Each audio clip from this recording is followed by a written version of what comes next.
Good morning, good afternoon, good evening. Thank you so much for joining us for our Family Financial Aid Workshop. My name is Christina Fontenot, and I'm the Senior Manager of College and Career Success at the Cowan Institute for Tulane University. And today I am joined by the lovely... Hi, my name is Sheena Reed-Hill. I'm an educational consultant and a proud New Orleans educator for over 8 years. Fantastic. Thank you so much, Sheena.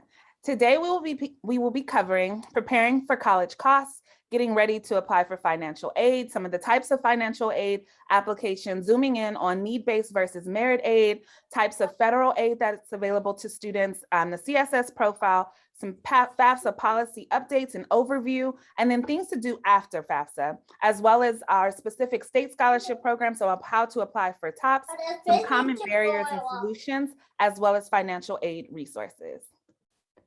She cannot hear me. And you may be joined by Spider-Man every once in a while, and he'll offer some great insights as well to the financial presentation. Our lovely co-star. So here's a little background information on Sheena. Yeah, so I've been working in college admissions for the totality of my career, and both sides of the desk, from working in college admissions, evaluating applications, as well as working on the high school side and assisting families with making their next big decisions about college and how to navigate the financial aid process. So I'm happy to talk to you about what I've learned, especially navigating the CSS profile, which is a document needed for students who are looking at select private institutions that have a lot more documents to fill out. Thank you so much. All right, preparing for college costs. And so when you think about the total cost of college, a lot of times we just think about tuition. However, there are lots of other expenses that can be included in the total cost of attending college. And so we're going to zoom in on some of those. So you'll see that your tuition and fees are going to make up the bulk of your college costs. And so these are considered expected costs. These are things that you know you have to pay and you expect to pay, right? And then you have your room and board, which would take up about 24% of your total cost. And so that is also something that you are expected to pay. These are called expected costs. And then we have the things that are unexpected costs. And that's typically your personal expenses. So doing laundry, making sure that you have access to a phone, getting, social activities, entertainment, right? Coming home for the weekend. These are personal expenses. And then you have your equipment, books, and supplies. Again, also unexpected costs that people don't often budget into the total price of college. And so this is your textbooks, your computer, any type of lab equipment, things that your student may need to make sure that they're able to access all of the information presented in their courses, right? So we want to make sure that when we're talking through this conversation about financial aid, that you also think about some of the unexpected costs that may arise throughout this process. All right, so getting ready for financial aid. Here are some of the things that you are going to need. You're going to need the full name for both students and parents or responsible adult who is assisting the student with the financial aid process, the birth date for student and parent, mailing address, social security number, email address, as well as phone number. So general contact information and personal identifying information for both students and parent or responsible party who is assisting the parent with the completion of their FAFSA. And a thing for you to really think about is if you do not have your social security number or you don't know where the card is, it's important to get that information in general. So you should go and get your social security card, because you'll not only need it to complete the financial aid documents, you also need it for future employment opportunities as well. And then you may also need tax documents. And so the FAFSA, just to keep this in mind, the FAFSA will require your 2020 taxes.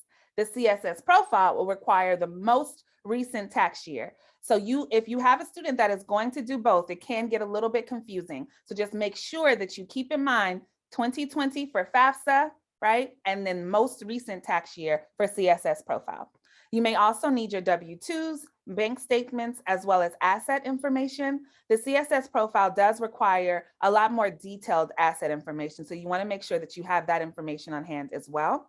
Every student that completes the FAFSA will need to create an FSA ID or FAFSA login. And this is for both the student as well as the parents or responsible adult who is assisting the student with completing their FAFSA. CSS Profile, you will need a College Board login. And Sheena, does only the student need the College Board login or both the student and parent? Yes, only the student needs the College Board login, not the parent. Perfect. So if you or your student has already taken the AP exam or the SAT, then they will have a College Board login. And so they are required to use that login, and there are processes and steps to help them reset their password if for some reason they do not have access to their account. So the things that we're really preparing for with the financial aid documents that you'll be filling out, the FAFSA and or the CSS profile, is to qualify for grants and scholarships as well as loans. So some schools may have a separate application for their institutional aid. So you'll be filling out the FAFSA. Then you may be filling out a form just for that university. So it's really important to check the website and just learn more from the financial aid section of each college that you're applying to, because every school may have different requirements, but all schools will expect that you'll fill out the FAFSA, which is the free application for federal student aid. And so if you're thinking about looking for grants or scholarships, it may relate to your academics. So how well you've performed so far in high school. It may have to do with you being interested in a particular field of study. So especially you find it often like engineering or nursing degrees, but then there also may be talent-based scholarship opportunities, which will relate to you being a visual artist or a performing artist. So things where audition may be necessary, or they may need to see a sample of your work. And if you are going to do one of the talent-based scholarships, it's really important to look at the websites now to see exactly what is required of you. Auditions and work samples and portfolios are typically needed pretty early in the application process to make sure that everyone has an opportunity to be assessed and they're getting, can go to summer camp and all of those things. So you want to make sure that you look at your websites now to see exactly what is required if you want to be a dancing doll, if you want to be in the band, if you want to get a scholarship to be a visual artist. These are things, this is extremely important to make sure that you are on top of that and start that process early.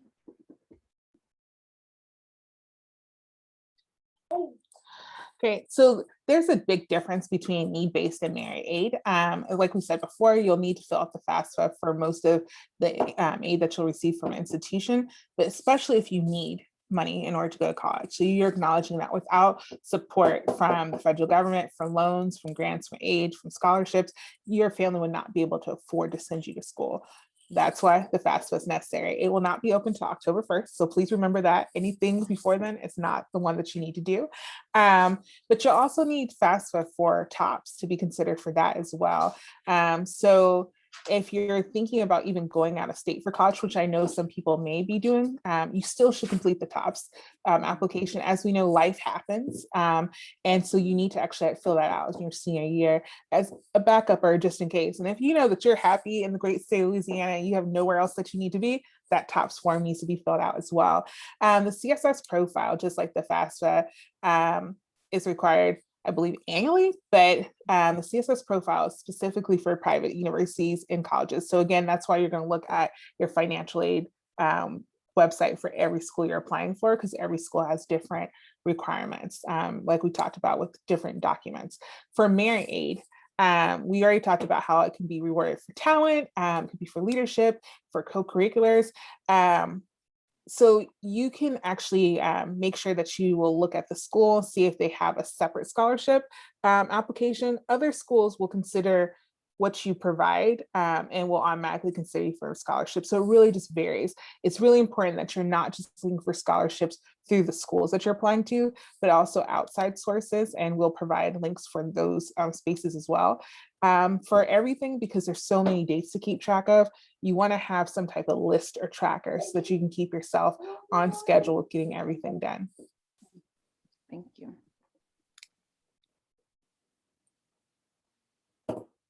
Okay, sorry, my presentation's fast forwarding on us. All right. And so there are 3 types of federal aid. And the first type is grants. That is the free money. Then you have loans, which is the borrowed money. and work study, which is the earned money. And so grants are usually based on financial need and do not have to be repaid. Loans are an investment in your future, at least according to FSA, right? It's money that is needed to make sure that you're able to close the gap so that you can afford the cost of college, right? And so they must be repaid and they often have interest. A work study jobs that you earn money while you are in school. Now, grants. So these are the 4 different types of grants that are available from the FSA. So you have your Pell Grant, which is currently up to $6,195 per year for undergraduates with exceptional needs. So this is need-based aid. Then you have your FSEOG grants. And so this is up to $4,000 per year for undergraduates with exceptional financial need. Service grants, these are available for students who have parents who are in the military and may have unfortunately passed before 9/11 or defending our country. Then we have Teach grants, which are available for $4,000 per year for students who are pursuing a career in education, specifically teaching. Loans, the 2 main types of loans that are available based on your FAFSA results are your direct subsidized loan and your direct unsubsidized loan, okay? So your subsidized loan, the government usually does not charge interest while you are in school. And then after you have about a 6-month grace period before repayment and interest accrual begins.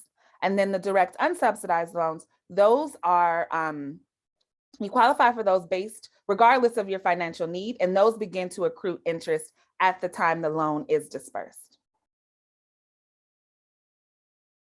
And you all will receive a copy of this presentation so that you can really zoom in on the information and the infographics that we have provided. Then federal work study, some really quick facts that I was really excited to find out that most schools do not take out your tuition that is owed from your work study checks. It is now, when I was in college, they automatically, if you had a balance, you could work 50, 60 hours, however many hours you worked, your money was going directly towards your tuition. Now, a lot of times the student receives the money and they are charged with the responsibility of paying any fees that are owed. And now we have the CSS profile.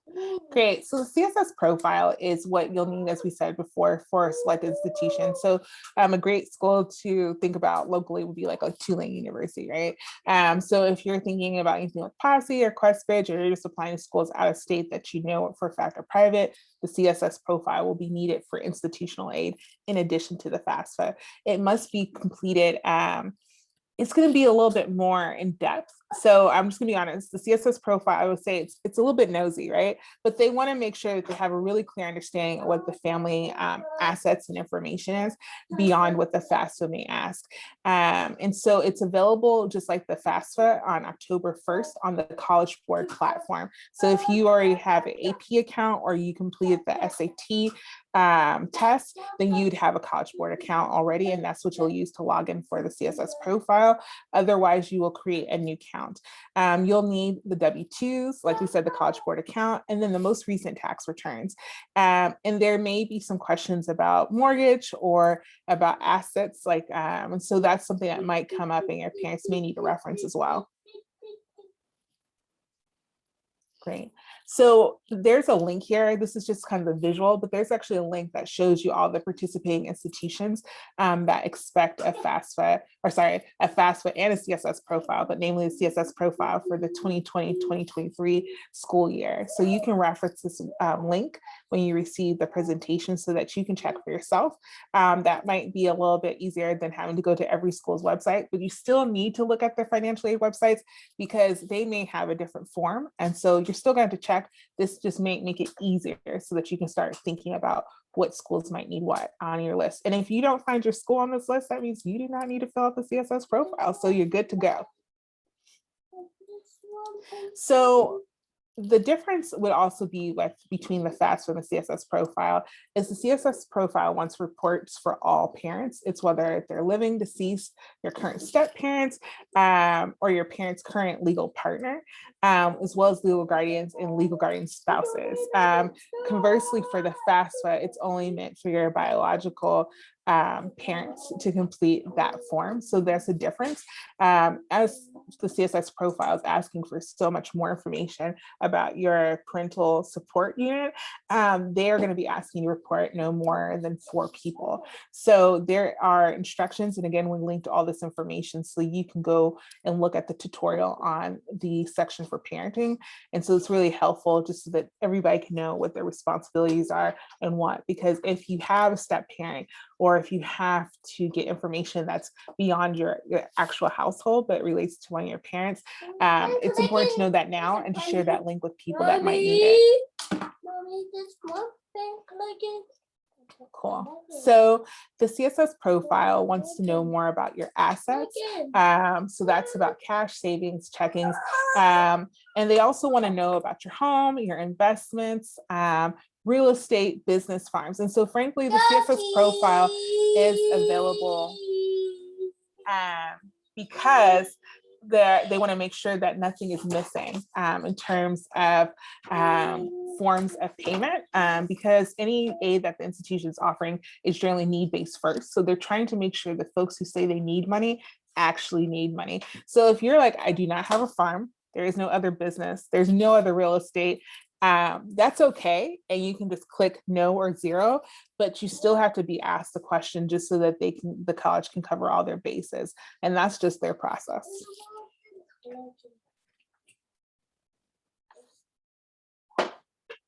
Cool. So colleges may also ask for supporting documents. So of course, you will need your W-2 forms, and you're going to need to have your most recent tax return forms. And this graphic says 2018. This is what they offered as an example on their website. So we're not crazy. It's still the most recent tax forms that you'll actually need in order to complete your information. But if you have to scan and send any documents, please make sure that it has you as a student, your name and your birthday on all submit documents, just because there's so many things going into the financial aid office, you don't want them to miss it. So it's not okay to say, okay, here's 20 documents. I'm only gonna put my name on the first page. They know that they received it because I sent them all together. We have no idea what happens on their end. We have no idea if the printer gets a cold and coughs everything up and it creates confusion. If you do your part by making sure your name and birth dates on every item, that will just make life so much easier for everyone. And not your preferred name, but your legal name that's going to be used on the documents. Great. So there's a cost associated with the CSS profile. It's $25 for the application and $16 for each additional school that you apply for.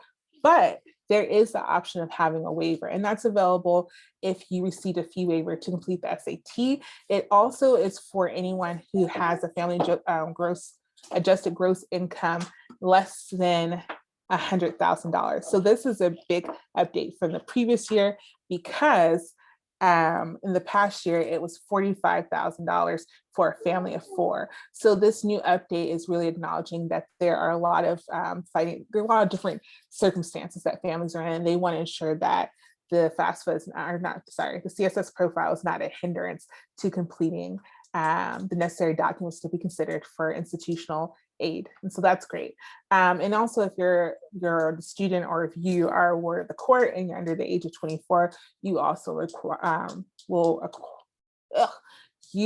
receive a waiver. And so that's great to know. So that means that you can apply to as many schools as you need to.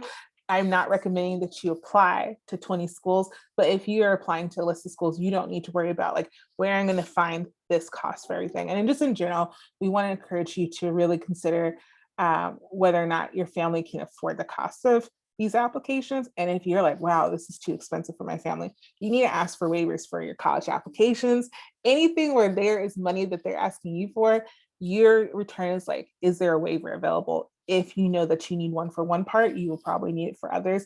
Don't be afraid to ask, because people can answer your questions and give more information. Cool. So this is just the resource page that you can find the links to for yourself. They're all available on the CSS Profile page, but I figured this would be easier for you to have kind of a dashboard. So you can just have the overview of the process, understand what you need to do to get started, which is really getting the documents that we've already discussed. And then there's tutorial pages for both the student and the parent. And then the institutional documentation service is called our iDocs, is what you actually need to use that system in order to submit copies of your W-2 and anything else that they need for you to send in, which is why we want you to put your name on it, and your birth date, scan it in and put it through that system. There will be a student completion guide, and there's just a waiver information form. So if you want to double need to check anything for your family, or if you and your friend are applying to the same college and they're like, what's CSS Profile? Well, you need to know, they need to know that. You can print it out and give it to your friend and help them out as well. So this is just a great resource so that you can quickly get to the links that you need in order to complete the CSS Profile. All right, so now Louisiana FAFSA policy, FAFSA Financial Aid Access Policy has actually been in place for a couple of years now. And at this point, FAFSA is a graduation requirement. Every student in the state of Louisiana is expected to complete the FAFSA. The FAFSA is how you get access to TOPS, right? And it is also how you get access to institutional aid, as well as any other types of need-based aid. So you want to make sure that you complete your FAFSA. The only way that a student is not required to complete the FAFSA is if they apply for TOPS directly using the TOPS application. And typically that only students that fall into that category are typically families who do not qualify for federal aid based on their household income. And so you can do a quick search of the federal guidelines for financial aid, and that'll let you know whether or not your household is outside of the threshold for financial aid. However, the FAFSA will still give your student access to loans if you would like to access low interest government loans. And FAFSA waivers are also available for students who are not currently eligible to file the FAFSA.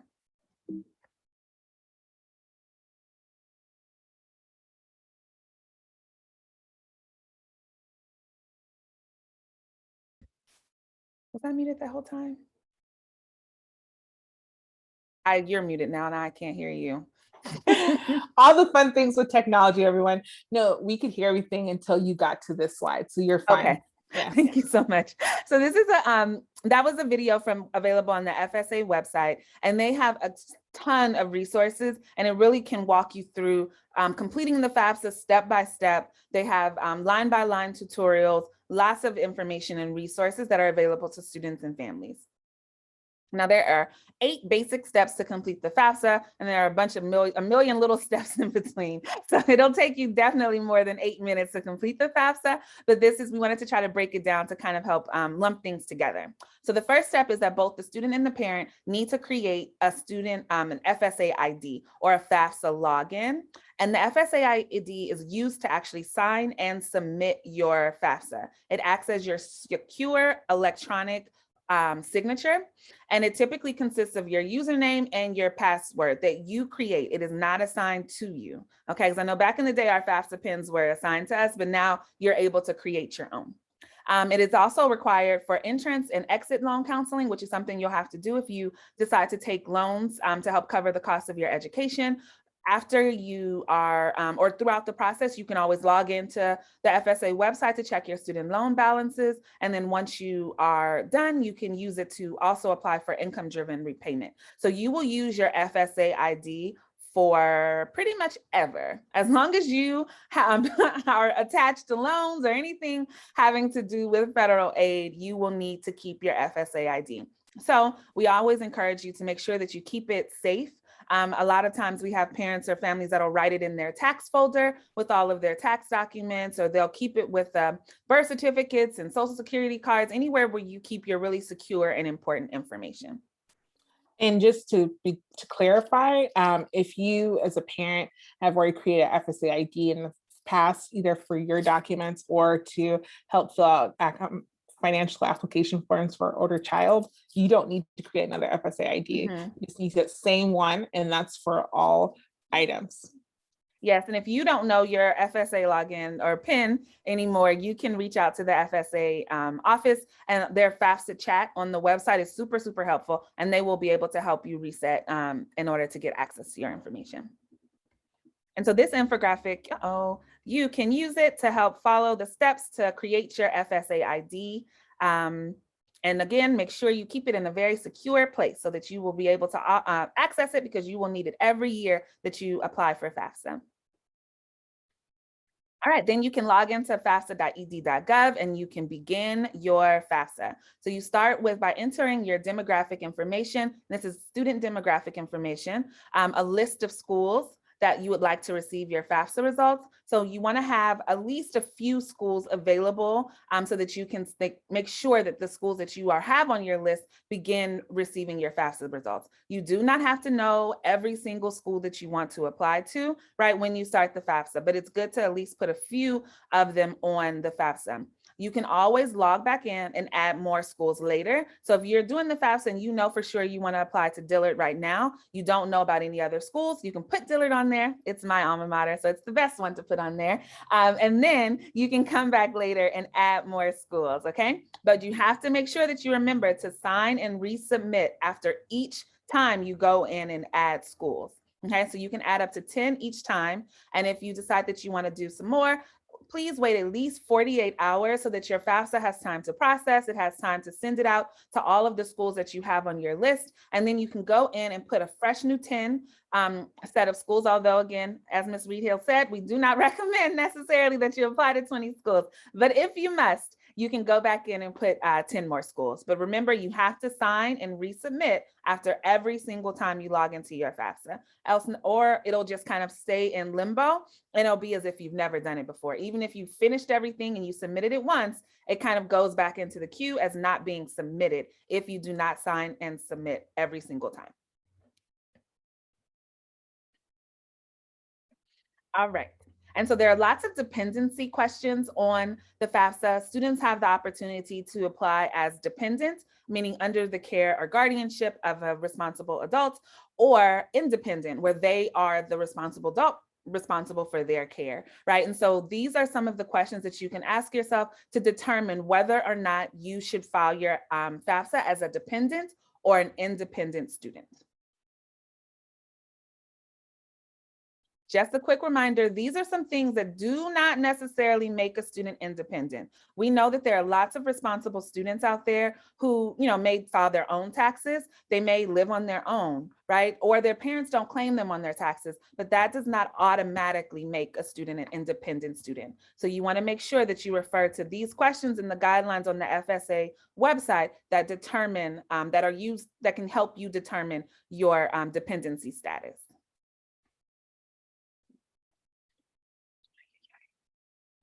All right, and then this demographic is super duper helpful. And again, you will receive this presentation in your email. And so you can zoom in on this and use this to also help you determine your student's dependency status. Technology is not on my side today.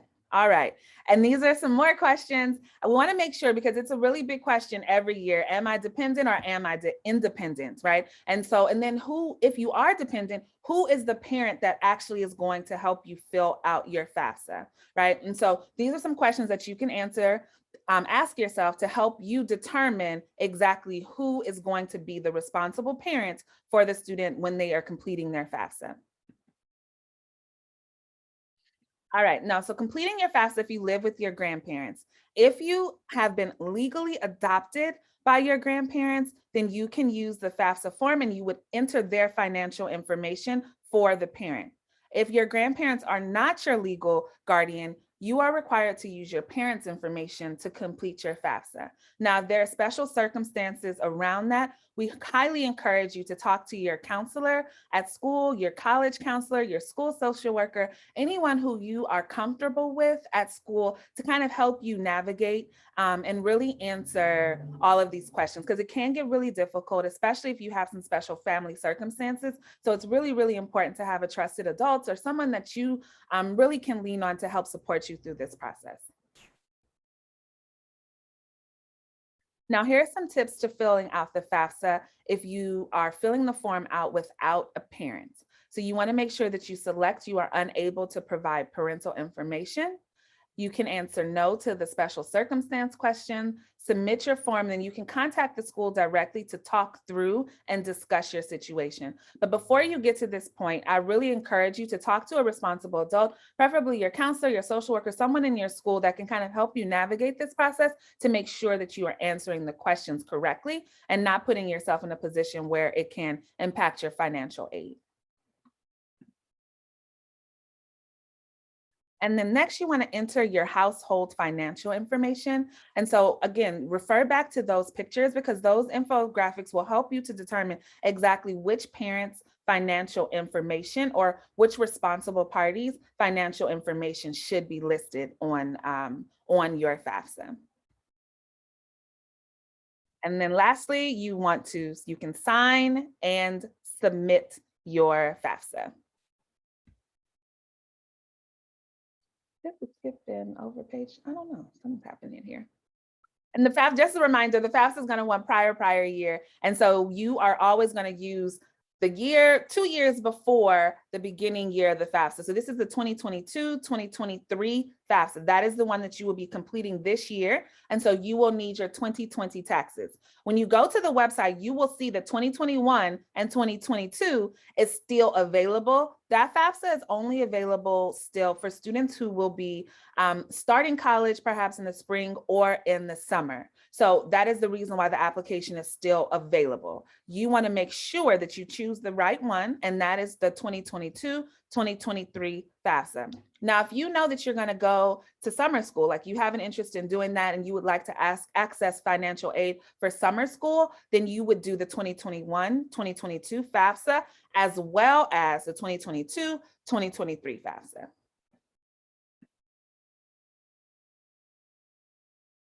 Oh, that's what happened. The slides got a little bit out of order. So this is this was supposed to go with the financial information.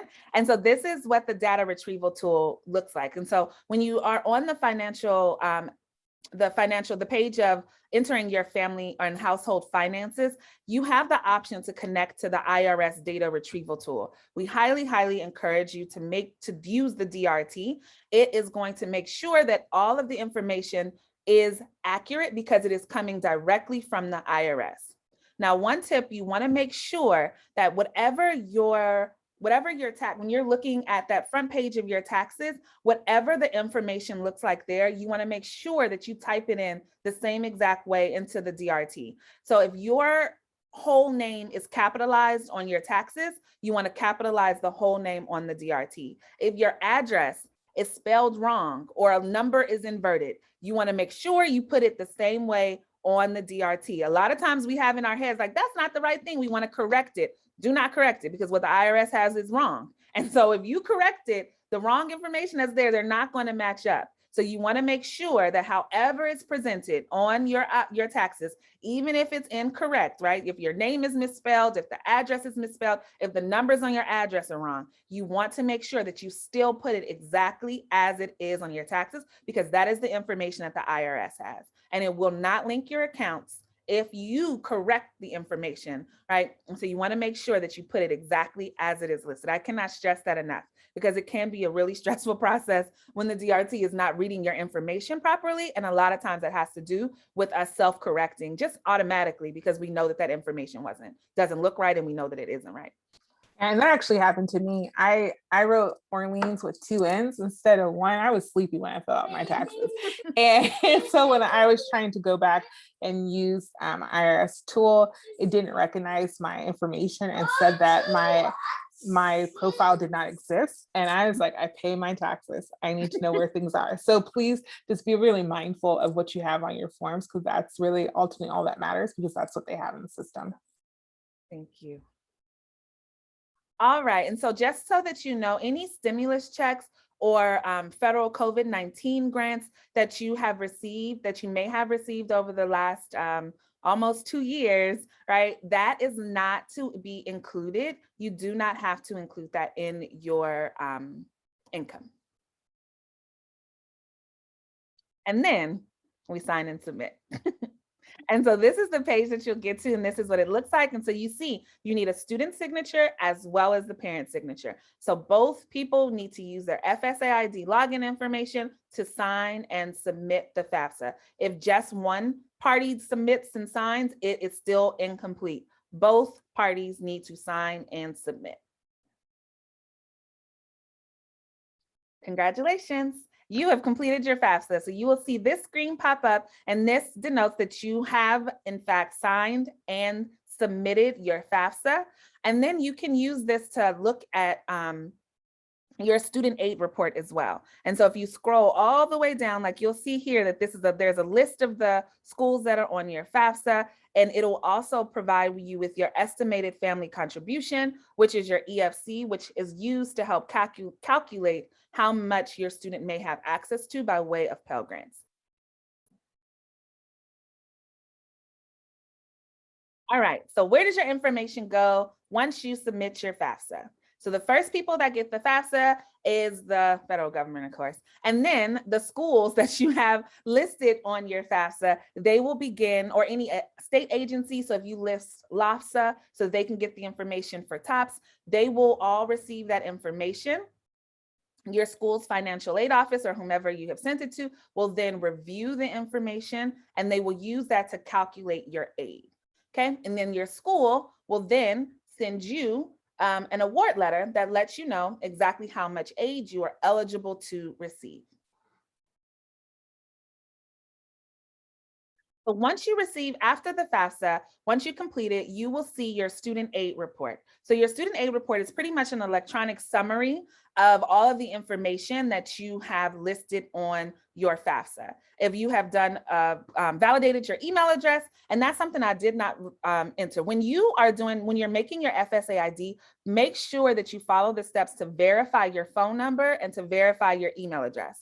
Because if you do not verify your phone number, you do not verify your email address, you will not be able to access all of the tools that they have to like reset your password and to fix, go log back in and fix errors, all the time, things you won't have access to that. So it's super, super important to make sure that you verify your phone number and verify your email address, because this is how they will send your student aid report to you. Your student aid report is extremely important because not only does it let you know what your expected family contribution is, it will also, there are key indicators on there to let you know if you have been selected for verification, which is a process we'll talk about a little later, but it also will let you know if there are any errors on the FAFSA, right? So sometimes you might have, I've had plenty of times where students have entered their parents' financial information for their finances, and they put it in the parents' financial section. So it like quadruples the household income, right? And so you want to make sure that those types of errors do not exist. And so reviewing the student aid report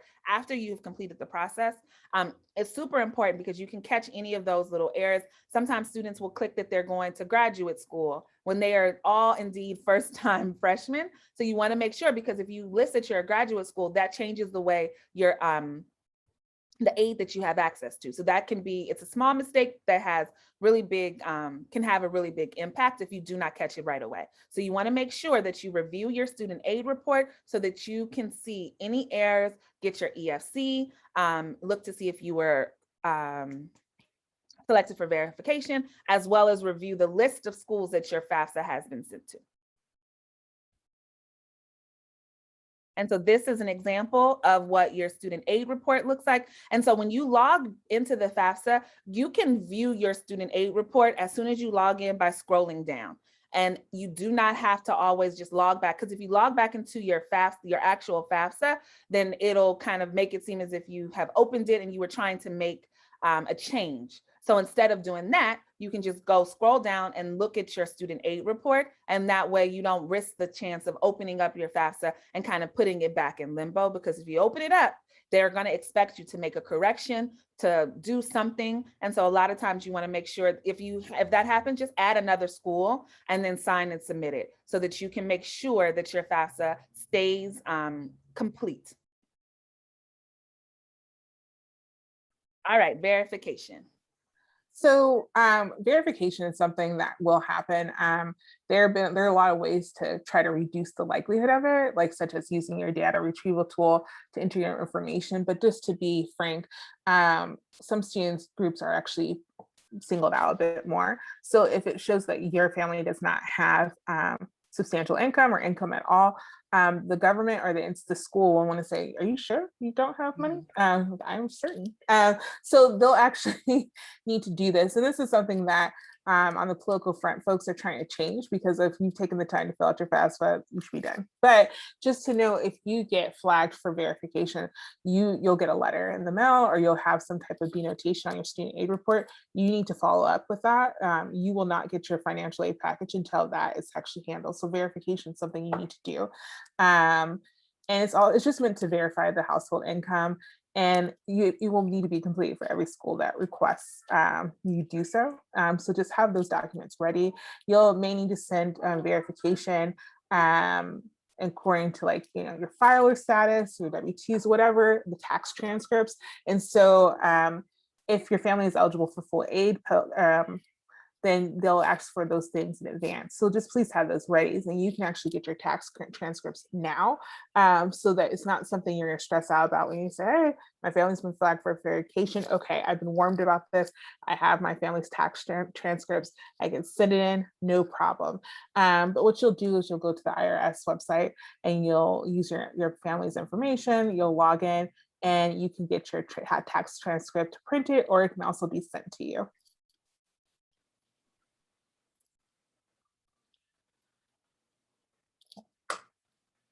So independent students, oh, go ahead, Sheila. Go ahead.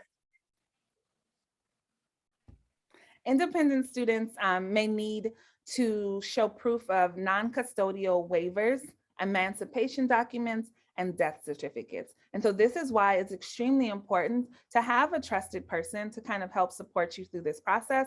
It can pull up a lot of feelings and emotions and really bring up things that you hadn't been prepared to talk about. And so I'm really hopeful that you all take the time to review this presentation, right? So that you'll know some of the things that are on the horizon, and it'll help to kind of encourage you to reach out to someone to support you through the process, because you don't have to go through it by yourself. There are lots of people and experts that are available to support through the FAFSA process. And again, some tips and reminders. Verification, you want to check your student aid report to see if you are on there. And if you're selected, you want to make sure that you send your documents to the school before the deadline. You want to make sure that you take care of the verification process as soon as possible, because a lot of times it will hold up the processing of your financial aid or your award package from your respective universities. And so you don't want to delay with that, because especially need-based aid goes very quickly, merit aid goes very quickly. And so if you are eligible for those things, you don't want to miss out. So try your best to get all of those documents completed and sent off to the schools as soon as possible. And one thing that you can do to kind of lower the stress on the verification process is only send your verification documents to your top schools. Don't send it to all 20 schools that you've applied to. Send it to maybe your top 3, right? Because you want to make sure that, because of all of these things that could be involved in the process, you want to make sure that you are, kind of preserving your efforts a little bit, and money, because it costs money to send things to people. So you want to make sure that you kind of narrow it down and send it to your top schools only. And everyone doesn't need all this information, right? And so if you know that you're not going to go to the school, it doesn't make sense to send them this really deeply personal information. Right, but if you're waiting for a financial aid document, then you definitely need to do that. And the other thing to be mindful is, in addition to just the fact that there's a finite amount of grants and scholarships, also housing, right? So I understand how procrastination works. I am a terrible procrastinator. You're like, oh, I don't want to fill out this form, I don't have time. But the longer you wait to get your forms in, that's the longer it'll take for them to give your financial aid package back. That means longer you'll have to know whether or not you can, what you need to do for housing. So everything else that you need to do to enroll in the school that you want to attend is held up if we don't get on top of it. So just act fast. If you feel overwhelmed, that's when you start asking for help from your school counselor, so that they can help you move the process along. But they're there to support you. But ultimately, all the things you need to do, you have the tools to make that happen. Mm-hmm. And then we mentioned this before, but you can go back in and make corrections on your FAFSA. So if you need to make any of the corrections for verification, or you've reviewed your student aid report because you know to do that now, and you find that there are some errors, you, depending on the error, you can go back in and update that. Some corrections you can make through your school. So if you, pardon me, if you know that your social security number is wrong, you can contact the school financial aid office and they can do that for you. If you do not do it, if you do it through the FSA, you'll have to send a copy of your social security. You'll have to send a lot of information for FSA to log in and fix it. So it is a little bit quicker if you get in the good graces of your financial aid office at one of the schools that you know you really love and ask them to assist you with that. Because some of the things can be done a lot more quickly if the financial aid office at the college does it for you. And then some corrections can be made by submitting a new FAFSA form, but you want to make sure that you don't do that. So try your best to don't start the process all over. Just go to someone, you can log back into your FAFSA or contact the university in order to get that done. Cool. So in addition to the verification process, another process that you might need to know more about is called the appeals process. So what will happen is you've received your financial aid package generally from a private institution. So your Tulane, your Loyola, something like that, your Dillard, Xavier, there's so many private institutions in the city of New Orleans, but just in general, if you receive a financial aid package, you're like, hey, this is kind, but I need more money.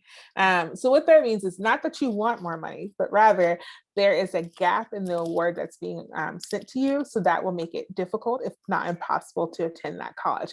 If you're clear that you really want to go to that school, then what you'll need to do is start the appeals process. It is not guaranteed that they'll give you more money, but most institutions have money set aside in order to answer the appeals of families. So the process varies by each institution. So what you need to do is generally just reach out to your college admissions advisor for that college and get the process from them. It could be as simple as you writing an email or a note saying, hey, thank you so much for the financial aid process, or package rather, due to a change in income for my family, loss of income, whatever the case may be, we actually have a greater need than actually what's reflected in this package you received to us. And you'll need to be really clear about how much you need, because you're asking them. So you can't say, hey, I need more money, because for all you know, they give you 2,000. If that extra 2,000 does not do anything, then it's not helpful. So the other way that you can get help is if you know that you still have a need, not a want, but you have a need, and you receive a financial aid package from another college that's far more generous. You can also just point out that, you're really excited about going to school A, but school B gave you a much more competitive financial aid package, and that unfortunately you can't attend school A, even though it's your favorite and you want to be there. And they may ask you to show proof. And so some schools may have the ability to be competitive because they want you there. So don't throw that out lightly, and don't try to bargain hunt per se with the institution. But if you have a need, that's how you'll do it. And so generally they'll ask for proof of change in income. They'll ask for a tax transcript. They'll ask for a W-2. And then they're also ask you, how much do you need? Pro tip, you need to ask for the maximum amount. So if you received a financial aid package for $22,000 and it costs $40,000 to go to the institution, you need to ask for $18,000. Do not say, oh, I think we can just do 10, right? Because what will happen is it's not always guaranteed that they're going to give you the extra 18. They actually might give you 10 when you're hoping for more. Or if you say, oh, we think we can do 10, they're like, oh, well, then if we give you 7, maybe you can figure out the other 3. And so you want to ask for the maximum amount that you need in order to really maximize the possibility that you will get the aid that's required so you can go to this institution. And just to be super clear, it's about need, not about want. So just because you don't want to pay for a school, that's what it is. If your family can afford it, that's the expectation. But if it's actually a hindrance, or you're not able, or it's a boundary, or it creates some type of problem for your family to afford the school, that's when you go through the appeals process. You have any other words of wisdom, Ms. Fontenot? I was just going to add that if you see that, because we are using 2020 taxes to fill out the FAFSA, if you have had a significant change in income, right, that is something that you want to reach out to your universities to share. Some people have experienced loss of employment, decrease in employment, right? So things have changed a bit. And so you want to make sure that you are not being evaluated based on an income from 2 years ago that may have been significantly higher than your current income. And so that is the reason why, you want to make sure that you keep any documentation, you have your W-2s, you can order your tax transcripts so that you can share that information with the university to advocate on your behalf or your students' behalf to receive additional funds. And also FAFSA appeals, your counselor can be a partner in this process. So just make sure that you talk to them, because sometimes they have really good relationships with the financial aid counselors at local schools and some schools out of state. So you want to make sure that you include them in this conversation and in the process when you receive your financial aid award letters. And just as a good practice, it's really good to share those with your counselor in general so that they can see all of your accomplishments. I, as a counselor, was always proud of my students when I could see that they got $20,000 from this school, $40,000 from this school, $60,000. It's really, really great information to share. But you also want to get your, just so that your counselors can be a supportive partner in the process by helping you compare your offer letters and really figuring out which one of the schools is going to be the best financial fit for you. Right. And I guess I just want to add, thank you, Ms. Fontaine, for adding those points. It also made me think, and anyone whose families was negatively affected by Hurricane Ida or by COVID in particular, those are very relevant experiences. And so in terms of loss of home or property, that's not going to necessarily be reflected. Well, it won't be reflected in those tax documents that you're submitting. So you definitely need to have that ready. So if you have that particular situation, I'd recommend that you not just wait until they send you a package back, but you do it, you are proactive and you send information to the schools so that they know that, you're following the letter of the law in terms of what documents they need, but there's actually what they call extenuating circumstances that are beyond your control, and having a change in job security, housing, anything that you need in order to survive because of Hurricane Ida or any other type recent natural disaster, as well as COVID. It's something you definitely need to speak with someone about as soon as possible. And in those moments, it may be great to talk with your counselor, your social worker, so they can help you write a letter and help you include all that information and help you think through what other documents do you need to submit before they're asked so that you can try to get the best package possible. And this is not just about, I'm trying to get the most money possible, even though, yes, we need money, right? But the point is, you don't want to hold up anything. So if you know that you're going to have this conversation, just do it as soon as possible so that you don't have to wait until they go back and readjust something. Thank you for that. Awesome. This is just another infographic that kind of helps talk about that process as well. Okay, so completing the FAFSA will give you access to many different forms of aid. We've touched on many of these already. We went over grants, institutional grants, scholarship, work study, and now we're moving on to TOPS. And so we'll talk a little bit more about that.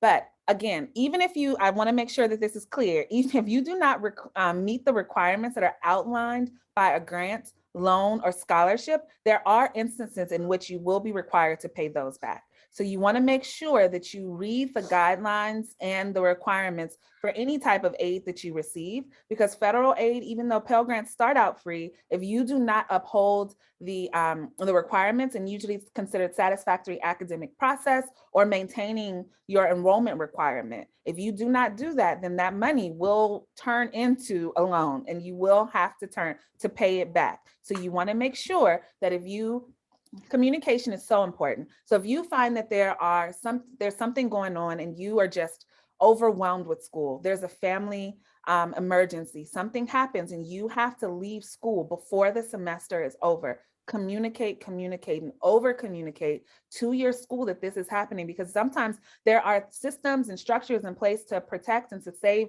so that you don't end up in the situation where you have to pay back money, especially if you are in good academic standing. And a lot of times if you communicate earnestly and just ahead of time and proactively and not reactive, right? You don't want to tell, the things and events that may have happened in your life that may have caused you to leave school after you've been flagged for satisfactory academic progress, it's a lot harder to fix it at that point. So you want to catch it before that happens. Okay, so just make sure that you communicate and over communicate to your school if something happens.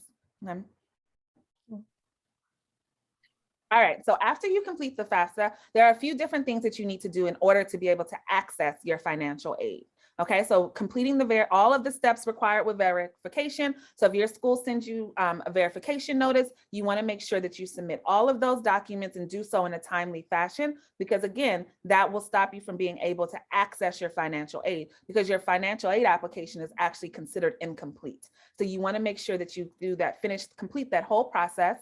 And then if you are going to accept your student loans, so your subsidized and unsubsidized loan, if you are going to accept those, in order to receive those, you have to sign your master promissory note and you have to complete entrance loan counseling. So those are 2 additional steps that you are going to have to complete. I highly recommend that students do this before the school year is over, while they are still in high school, when they have support with their counselors, because it's going to be, and just add it as part of your end of the year checklist, right? Because you want to make sure, if you know that you are going to accept your student loans, and most students who are fully Pell eligible end up taking out their Pell, accepting their Pell Grant as well as their sub and their unsub. And so you want to make sure that you do this process, because if not, you will get to school and you will only have a Pell Grant. You will not have the rest of your funds. Okay. And then they'll send you to a room to finish the application. And then you'll have to stand back in the long registration line to just save yourself some headache and do the master promissory note and your entrance counseling now.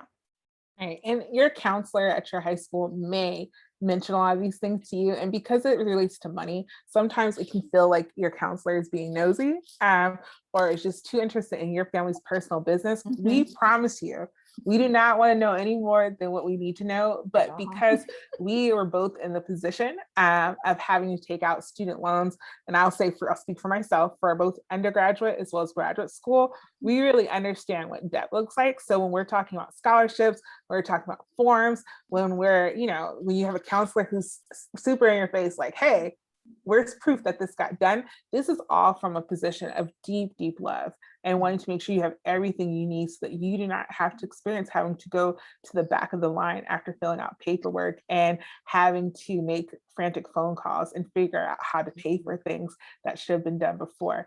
We have stories for days, and we won't do this to you right now with this recording, but we're nodding and smiling because there's a reason why your counselor is trying to help. So just know that they're not nosy. They really just want to be as supportive as possible. Yeah, absolutely. And just a reminder, you have to do your FAFSA every year. So in order to keep receiving your FAFSA, you have to do it every year. And the cool thing is a lot of your information will transfer over year from year. Financial information changes, so they will ask for you to update that and enter that again. But a lot of your general demographic and biographic information will be on your FAFSA every single time you go to do it. All right, applying for TOPS. So TOPS, again, is just regulated by state legislation. And so it goes, we've been lucky, right, that we've been able to keep TOPS. We have not run into any instances where we've had to not be able to have students apply for TOPS. And so we're really grateful that that has continued to happen. And so just wanted to note that it is subject to legislation, right? And so there may be some times when it comes in limbo and you'll hear it in the news, but gratefully all of our people have continued to rally behind TOPS support. So we continue to have it. TOPS GPA. And so one thing that is extremely important is to know that your TOPS GPA or your Core 4 GPA is different from your weighted or unweighted GPA. So if you do not know your TOPS GPA, you can shoot your counselor an email and say, dear so-and-so, would you please mind sharing my TOPS GPA with me? Sometimes it's on your transcript, sometimes it might be in School Runner, it might be in some system, whatever academic system your school uses to keep track of grades, it may be in there. But if you do not see it expressly listed as TOPS GPA, ask your counselor, because it's really important to know that, because if you are a fraction of a point away from whatever the TOPS target GPA is, you will not receive funding. So it's extremely important that you know. So if you know that you are at a 2.45 when the baseline for TOPS is a 2.5, you want to make sure that you know that, right? So because your actions this year may change how your access to funding. And so you may be able to, it's reasonable that a student can grow a fraction of a point in a year, right? And so you want to make sure that you are able to do whatever you need to do in order to get access to this funding, because there's a lot of money to leave on the table when all you had to do was turn in a couple extra assignments or do really well on a couple more assignments, right? And so you want to make sure that you know exactly where you stand so that you can project whether or not you will be able to access TOPS funding. And you apply for TOPS either using the FAFSA or the online TOPS application. And the online TOPS application is primarily for families who do not complete the FAFSA based on household income. And then there's a link there to the annual TOPS funding amounts. And there are 4 types of TOPS. So you have TOPS Tech, TOPS Opportunity, TOPS Performance, and TOPS Honors. I want to make sure people know that there are requirements that are different for homeschool students. And so the TOPS requirements that I'm going to go over right now are specifically for students who are school-based. And there is a slide that will go over what the requirements are for homeschool students. So TOPS Tech, the requirement is a 2.5 and a 17 on the ACT, and that can be used for any 2-year or technical school in the state of Louisiana that falls within these guidelines. TOPS Opportunity. TOPS Opportunity is the most common form of TOPS. That is the one that most people are familiar with, where you need a 2.5 GPA and a 20 composite score, and that can be used for any 4-year college or university in the state of Louisiana, both private and public. TOPS Performance. Now, there have been some changes with the TOPS Performance and TOPS Honors that are effective this year. They kind of held off the changes for a couple of years. And so it finally came time. And so the TOPS Performance GPA has increased to a 3.25 and a 23 on the ACT. And this is accompanied by a $400 stipend. And so I believe it's broken up by semester. So students will receive a $200 stipend in the fall and a $200 stipend in the spring. TOPS Honors is our highest TOPS category, and that is for students who have a 3.5 GPA, TOPS GPA, and a 27 composite ACT score. And this is accompanied by an $800 stipend. So students receive $400 per semester. And this stipend, you'll see that many of these are all noted in legislation. And so the last time that this was voted on was in 2016, 2017 award year. And so no changes have happened, but it will be updated on the TOPS website in the event that legislation shifts and there are changes to any of the award or stipend amounts.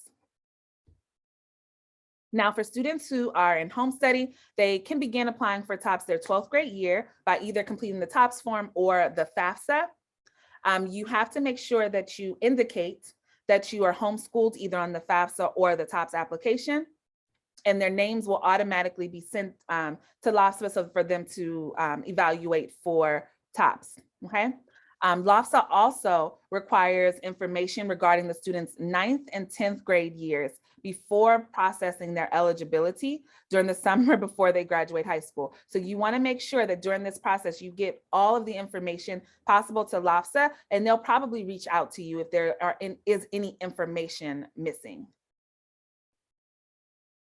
And so the requirements you'll see are different. For homeschool students, TOPS Tech, students are required to have a 19 on the ACT. For TOPS Opportunity, they're required to have a 22. For TOPS Performance, a 24, and TOPS Honors, a 28. Now, these scores may change based on the state average of the ACT for ACT score for TOPS recipients from the previous year. And so the change, the TOPS requirements do shift based on the average from previous years.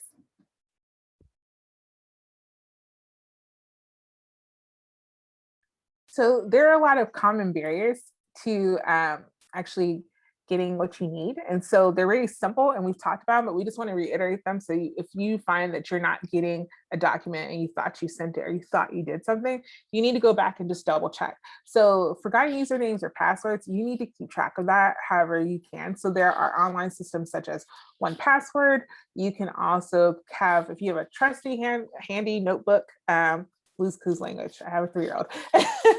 But if you have a notebook and that you know that you can put somewhere safe, do that. But there are also, so you need to have some type of system to keep track of it, right?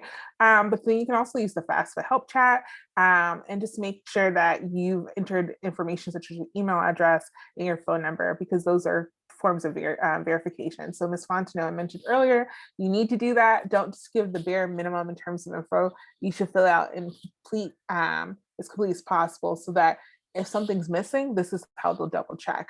And that's the same case really for a lot of things you have with other online emails or systems that you'll use, that they'll have this two-party verification system. So if you find also that you're missing information, or you receive a letter from an institution saying, oh, something's missing, you need to go back and review your student aid reports.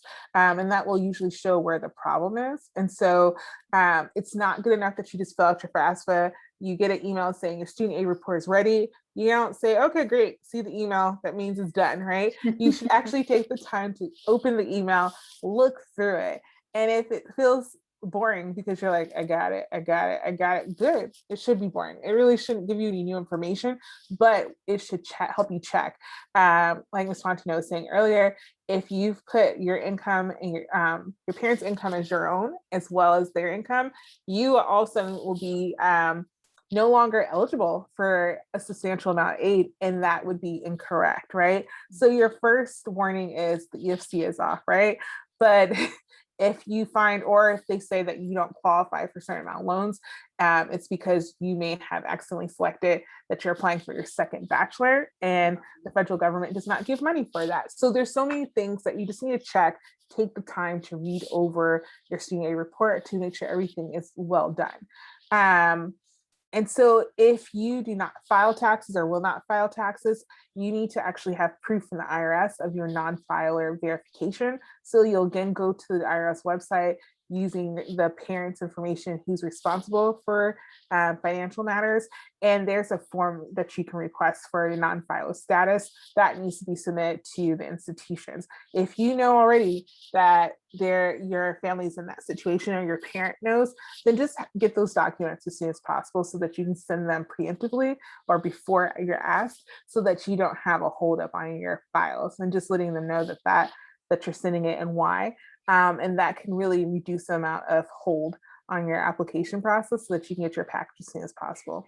If you have no contact with your parents, or you are in fact homeless, you need to check it with a counselor just to double check how you would define your identity as being an independent student, because there are special circumstances in all situations that may need to be reviewed. And for the most part, you might be independent, and that might help speed up the process. But there are certain circumstances where that doesn't count. So you definitely need to chat with a social worker or your school counselor as soon as possible if you are not in contact with your parents, or you are not living with them and you do not have a place to stay right now. Mm-hmm. And just make sure, if you are unsure whether you're dependent or independent, please check in with your counselor, because it's really, really hard if you file as dependent to change it to independent. And so you want to make sure that you check with your counselor before filling out the FAFSA if you think that you could be possibly, maybe, right, considered an independent student. And again, not completing all of the verification steps is also a common barrier. So you want to make sure that you review your student aid report, order your tax transcripts, and any documents that may be required to complete the verification process. If you have a parent or student who is ineligible to complete the FAFSA, if the parent is the only person who is currently ineligible, the student can enter all zeros for their parent's social security number. And a lot of times when I say ineligible, that may refer to parents who don't currently have documentation or US citizenship right now. And so that means, or they're in the process, but it hasn't been completed. And so the student can still complete their FAFSA. They can enter all, if the student is indeed a citizen and has completed the documentation processes, they can complete the FAFSA. They are eligible, and they can just enter all zeros for their parent's social security number if they want to complete the FAFSA online. And that will require them to have to print the signature page. So, the page that I showed at the end where parents and students sign and submit, the student will be able to sign and submit, but they will have to print the signature page for the student. For their parents. And then they'll take the form home, get their parents to sign it. Pro tip, make copies. When you get the form signed by your parent, have your counselor make you 10, 15, 20 copies, because if you make any corrections, you'll have to do that process every single time. And so it's really, really great to have the copies on hand, and you can just print it out again, put it in the envelope and mail it off, instead of having to go through the process of getting a parent to sign it every single time you make a correction. You just have them on file, and then you can just shoot them right off back to the IRS. Okay.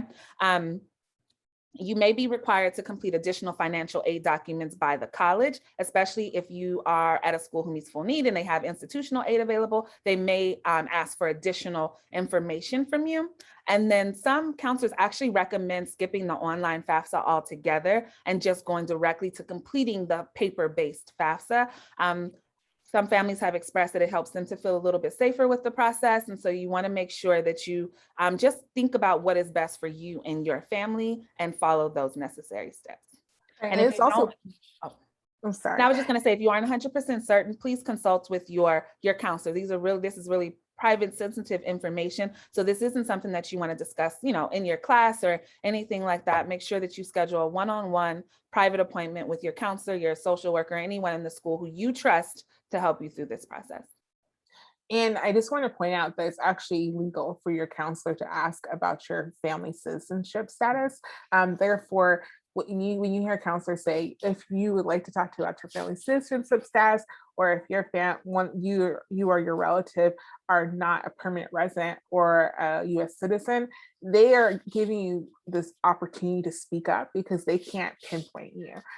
So you will actually need to go to your counselor, and as soon as you say, I need help because of your family citizenship status, then they can start. But it's not legal for them to ask you outright. So please actually go to them and talk with them.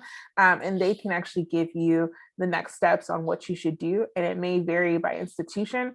But before you start doing the FAFSA day, all those things, if you know that there's an issue in that regard, talk to your counselor so they can help you with this, so that it can just be done so much more smoothly for everyone. Sure. All right, and so compared to a lot of states, the resources in Louisiana are limited for our families. However, help is available, and so we want to make sure that we don't want this process to be, daunting or anything kind of discouraging, right? There is help available for you in the event that you do fall under these circumstances.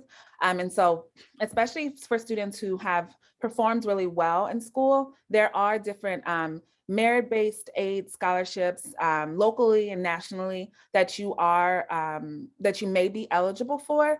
And those are typically at a lot of our private and more selective institutions.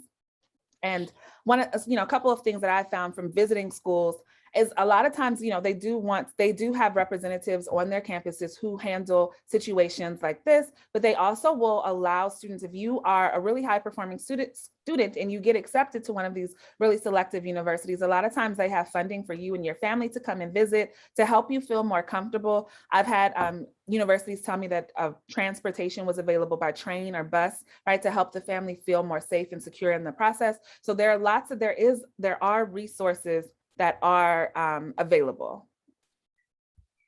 Oh, did my screen go away? No, it's still here. Oh, it went away on my end. I don't know where it is. Okay, like some alert popped up on my computer and it just took the screen away. Technology. Oh my gosh, gosh. Okay, there it is, back. All right, so, and again, like we mentioned, in general spaces, you want to make sure that you talk privately with your counselor. You don't have to ask these questions in class. You don't have to disclose your status to anyone. If this is self-identifying information, you choose who you want to tell and who you trust to talk about this with. And then their Catholic Charities local in New Orleans is a really, really big partner. And so they will help students and families explore pathways to permanent residency. And so the link is there so that you can kind of get in tune with some of the services that they provide.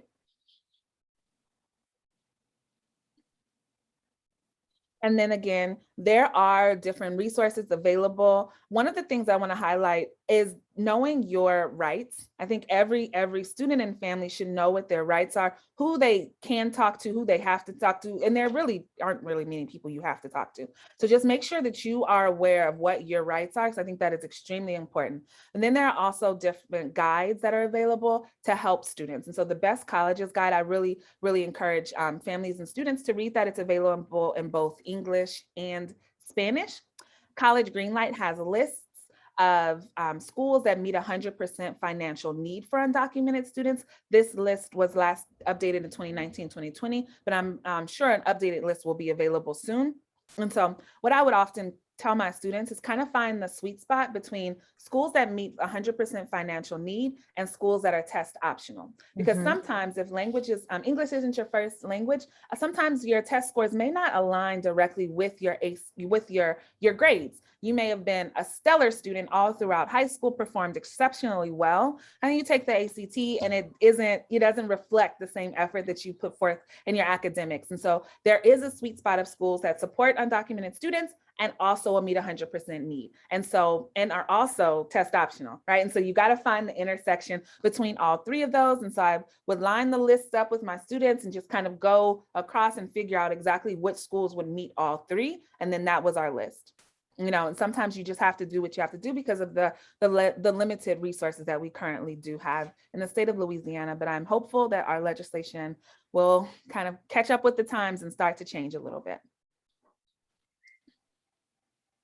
Now, these are general FAFSA resources that are available to you to help you with the FAFSA process. I love the Lila financial aid publications. So their FAFSA completion workbook is excellent. You can use it to help learn more about the FAFSA process in general, but also as an organizational tool. So you can write your passwords in there. You can write the answer key questions that they give you, those secret questions that you have the answers to. Like you can write the question that you chose as well as the answer. They have a really great guide for parents in planning and paying for college, as well as a senior year checklist that kind of goes over all of the things that a senior needs to do for the year. Again, we mentioned the federal student aid resources. So that's the financial aid toolkit, as well as the official YouTube channel. And then Cowan Institute, we also have publications to help support the process. And so there's our FAFSA for students with non-traditional needs, and that's available in both English and Spanish. And then the verification document is available both in English and Spanish. If you need the Spanish one, please just send me an email and I can shoot that to you. I wasn't able to find it on our website for some reason. And so I know that I have it in my computer. And again, these are some more local resources from LAFSA. They have a really great website that will help you kind of navigate the process. They also have a website where you can track the FAFSA completion for your school. So if you want to see which school is leading the city in FAFSA completion, that website will help you. And then they also have those one-on-one FAFSA assistance. And so if you know that if you are like a student who has special circumstances, you need to try to figure out if you're independent or dependent. If you want someone to walk through the FAFSA with you line by line, LAFSA is a really, really great resource, and they have a calendar that's already open. So you can schedule an appointment now for later in October, November, whenever you are ready to fill out the FAFSA. Oh, that's good. Oh, great. Thank you guys so much for joining us today. I absolutely love financial aid. I love talking about FAFSA. So it was really great to spend this time with you this afternoon.